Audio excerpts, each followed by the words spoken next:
वालेकुम नाज़रीन, मौजूदा हुकूमत को बहुत सारे आइनी, मुआशी और सियासी बहरान का सामना करना पड़ रहा है। ऐसा ही समझा जा रहा था कि ये माइनॉरिटी हुकूमत वन पेज का खूब फ़ायदा उठाएगी और पाकिस्तान की इकॉनमी को बेहतर करने की कोशिश करेगी।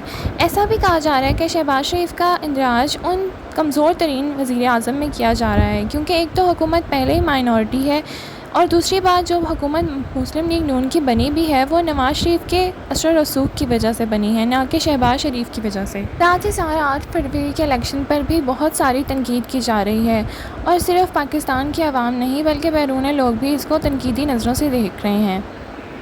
मौजूदा हुकूमत IMF से लोन लेने के लिए तो कामयाब हो गई, लेकिन उसका खमियाजा पाकिस्तान की आवाम को कमर तोड़ महंगाई से भुगतना पड़ रहा है।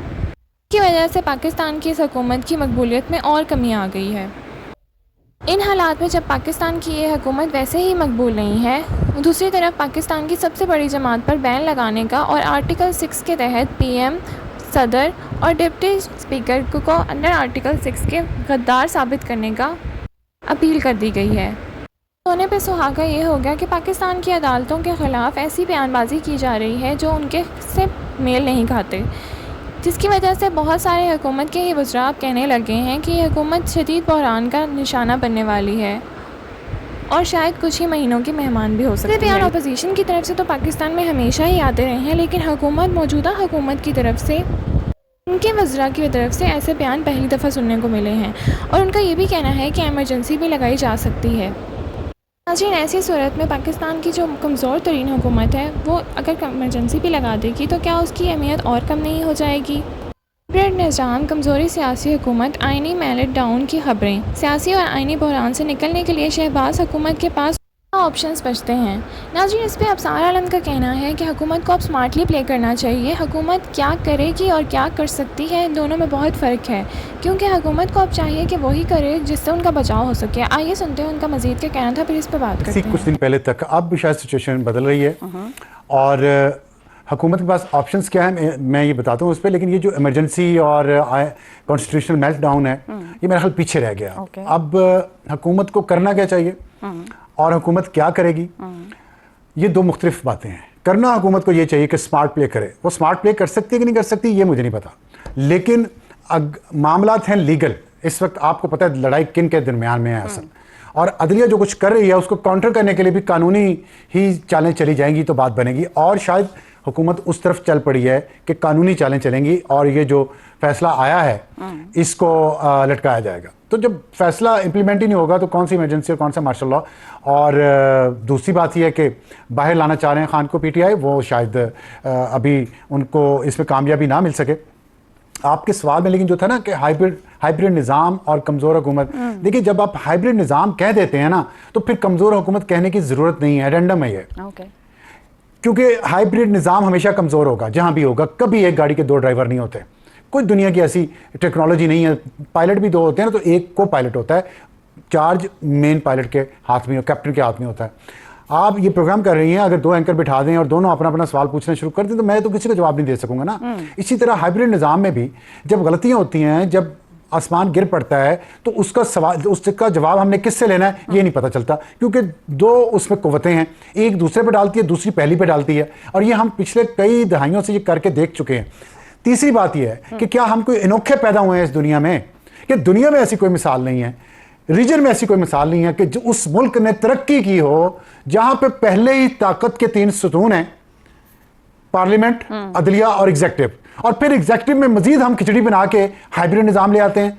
तो भाई ये चलेगी कैसे गाड़ी, इतने सारे ड्राइवर बिठा के? सियासी हुकूमत आती है, मैंने कोई खतरे की बात नहीं की है, हुकूमती वज़रा ने खतरे की बात की है, मेरी तरफ से कोई खतरे की बात नहीं हुई। मैं एक बात मुझे बताइएगा, शहबाज शरीफ साहब को पायलट है या पायलट है? पर्सनल ले जाया करें बातों को। सर मैं तो अब आप मुझसे बात कर रहे हैं ना, तो फिर मैं आपको, आप शहबाज शरीफ साहब को पायलट है पायलट है? आपसे मुराद था कि आपने जो मेंशन किया है, जाहिर है वज़रा हैं, उसमें तजिया निगार भी हैं जिन्होंने ये बात की है।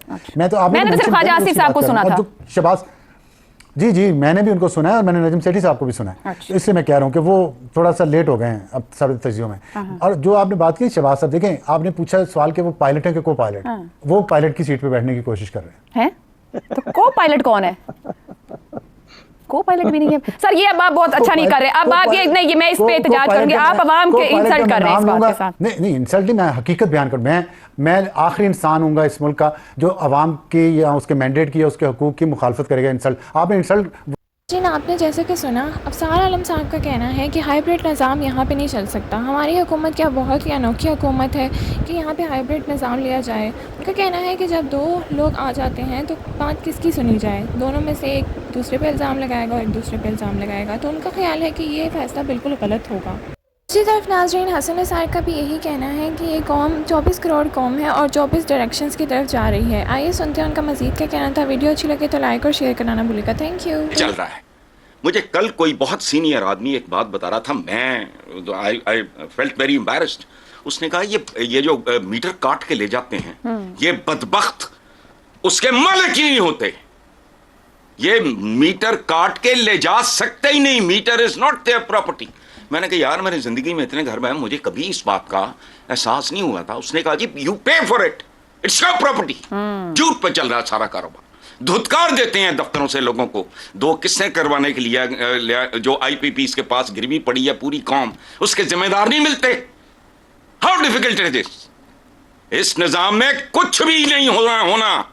शहबाज शरीफ तो बेचारा सैचुरेशन पॉइंट उसका आ गया था, पहले ऊपर भरा बैठा हुंदा सी, थले बैठ के अपनी इधर उधर तकरीरां ते आया वो हिला हलू के माइक कम कर लिया, तो उसका भरम भरम बना हुआ था फेक किस्म के प्रोजेक्ट्स में, वो एक्सपोज हो जाना था। इसमें तो अच्छा खासा बंदा, मैं बार बार कहता हूं इस मुल्क में जौहरी बुनियादी तब्दीलियों पे तवज्जो दो। कौन देगा? तुम्हारी याशें नहीं खत्म हो रही, लोगों के पास रोटी नहीं है।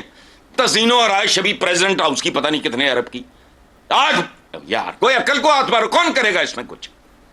बहुत बात है, कोई भी कुछ नहीं कर सकेगा। तो फिर क्या होगा? या हालात बदलो, फिर जो होता है इस तरह तो होता है, जिस तरह तो होता है, जिस तरह के कामों में वही होगा। पहले नहीं भुगत चुके, कुछ भी नहीं। इस वक्त भी एक नाम है, एक झंडा है, कौमी तराना है। 24 करोड़ की आबादी है, 24 करोड़ डायरेक्शंस में। का खुदा का खौफ। अभी तजीनो और आयश किसकी? प्रेसिडेंट हाउस की। वो डूबी मरो यार, लोगों के ऊपर क्या बीत रही है, वो क्या फील करते होंगे। जिस मुल्क का आम शहरी उसके लिए वो इररेलेवेंट हो जाए, उसका उस पर भरोसा उठ जाए, उसका यकीन उठ जाए।